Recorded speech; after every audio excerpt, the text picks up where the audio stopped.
up the bass and turn up the.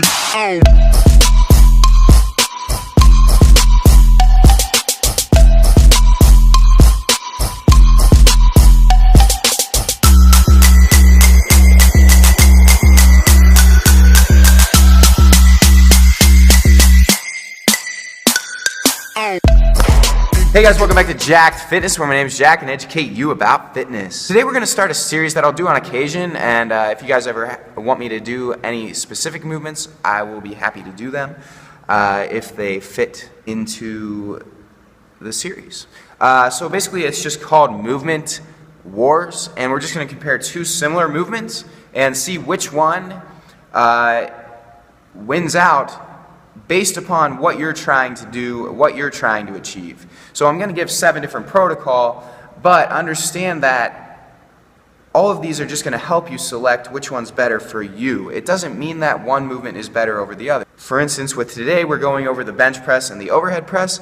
I don't think either movement is better than the other. So I know I said bench press versus overhead press. They both are great. They both have a place in your program, or should have a place in your program. One should just be prioritized over the other, depending on what your goals are. So let's get into helping you decide which is which.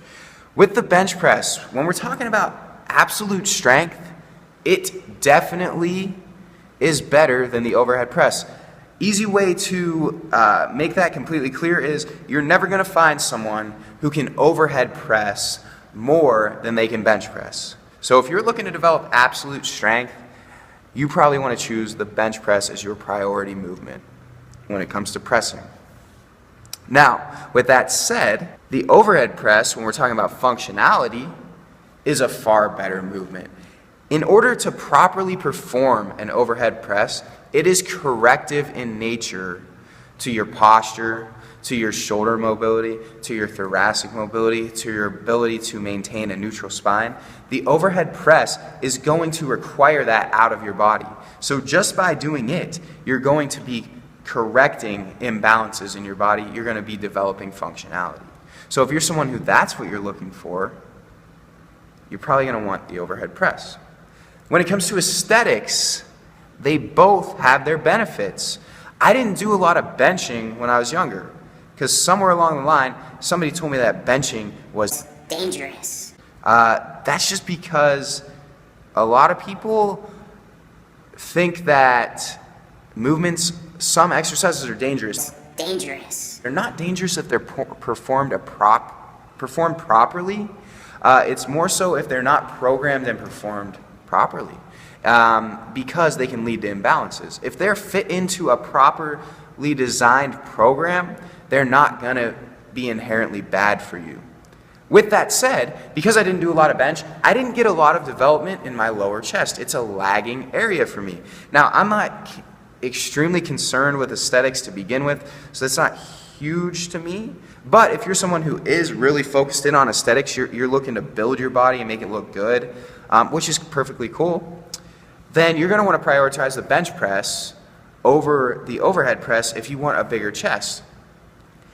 If you feel like you want bigger traps and broader shoulders, the overhead press wins out. It's going to develop those two muscles a lot more than the bench press because they're more directly targeted. All right, so after being done with those three, now we're moving into the inherent risks of the exercises. Like I said before, if you perform them properly and if you program them properly, there's really no inherent risk to them. With that said, if you do the bench press wrong, or you don't develop it properly, or you have some imbalances going on, you do have run the risk of pec tears. But the same can be said with overhead press. You run the risk of rotator cuff injuries. You run the risk of jacking up your low back because you lose spinal neutrality. So they both kind of have risk if you do them improperly.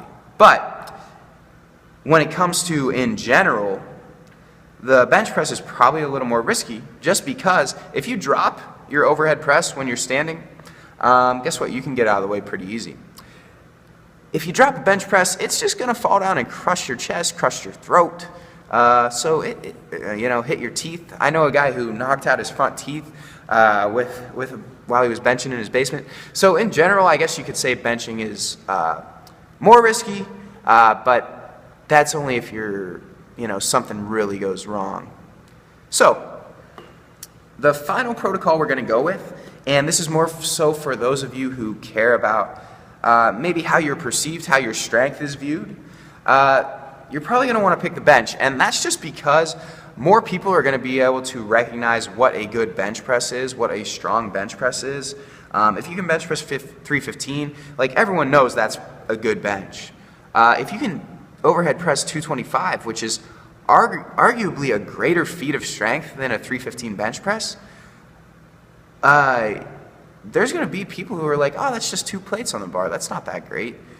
Just because they don't really understand what's good for an overhead press, because more people bench press in general.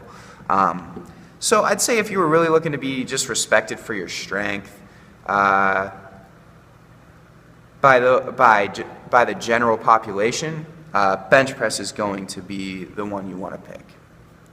Alright guys, so I hope you liked this series. I hope you liked this idea. If you did, comment down below and please let me know that you enjoyed it. And based on these protocol, select which movement is better for you. Both of them are great at building each other. So if you hit plateaus in your bench, you probably should do some overhead pressing. If you hit plateaus in your overhead pressing, some benching might play a good role in helping you get past those. So guys, thanks for watching. If you enjoyed this, like and subscribe down below. Give me some comments. If you have some movements that you want to see me compare, please feel free to throw them down there. And until next time, guys, get ya!